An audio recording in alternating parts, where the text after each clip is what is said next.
au-delà du réel, histoire mystique, la chaîne qui vous fait découvrir les expériences extraordinaires et mystérieuses. Jusqu'où sommes-nous prêts à aller pour affirmer notre territoire dans un ménage polygame au point de sacrifier les enfants de sa coépouse?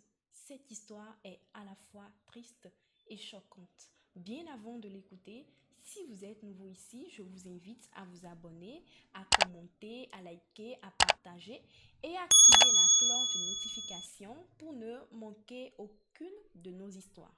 Si vous avez des histoires à partager, contactez le numéro affiché à l'écran et envoyez votre histoire par notre vocal WhatsApp et nous la diffuserons sur notre page pour en faire profiter le plus grand nombre. N'oubliez pas que notre objectif est de sensibiliser et d'aider ceux qui nous regardent à éviter des situations similaires tout en offrant une chance aux témoins de trouver des solutions grâce aux réactions en commentaire.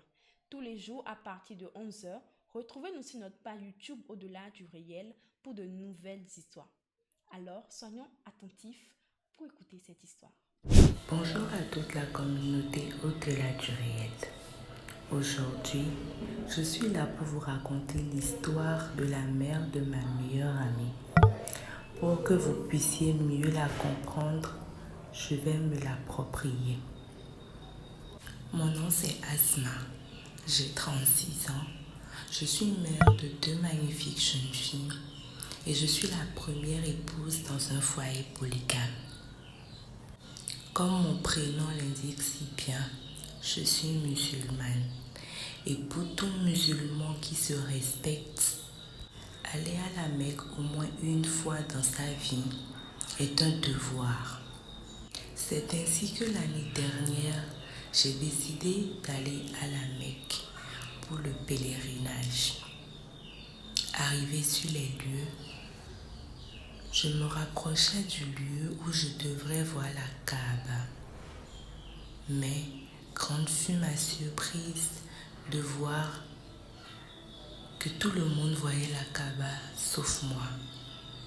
J'étais terrifiée et vraiment étonnée. Prise de terreur, j'ai accouru vers les imams qui étaient sur place. Ces derniers m'ont demandé de retourner chez moi et d'aller avouer le gros péché que j'avais commis. Furieuse, j'ai nié ne pas savoir de quoi ils étaient en train de parler. Une deuxième fois, j'ai encore été à la Mecque et le même scandale s'est reproduit. Cette fois-ci, je suis rentrée et j'ai expliqué le problème à mon mari. Ce dernier a donc convoqué une réunion de famille pour que je puisse de nouveau expliquer la situation. Lors de ce conseil de famille, la famille de mon mari s'est totalement liguée contre moi pour que je puisse expliquer de fond en comble quel était le péché que je cachais. Dans mon récit, j'ai oublié de vous préciser que ma coépouse avait deux garçons.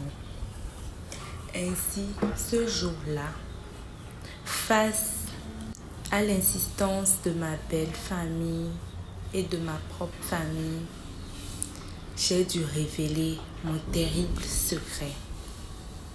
Mon mari préférait ces garçons. Ils étaient au cœur et au centre de toutes les décisions qu'il prenait. À l'opposé, mes filles étaient délaissées et ne s'occupaient que des travaux domestiques. Cette situation me rendait vraiment malade. J'ai donc décidé d'aller chez un charlatan pour qu'il puisse m'aider à faire des gris-gris pour que mon mari ne puisse voir que moi. Nous sommes à la fin de la première partie de cette histoire. Si vous l'avez trouvée intéressante, laissez en commentaire vos avis, vos impressions et vos apports. Surtout, likez, abonnez-vous et partagez. Si vous voulez suivre la deuxième partie de cette histoire, on se donne donc rendez-vous demain à 11 heures.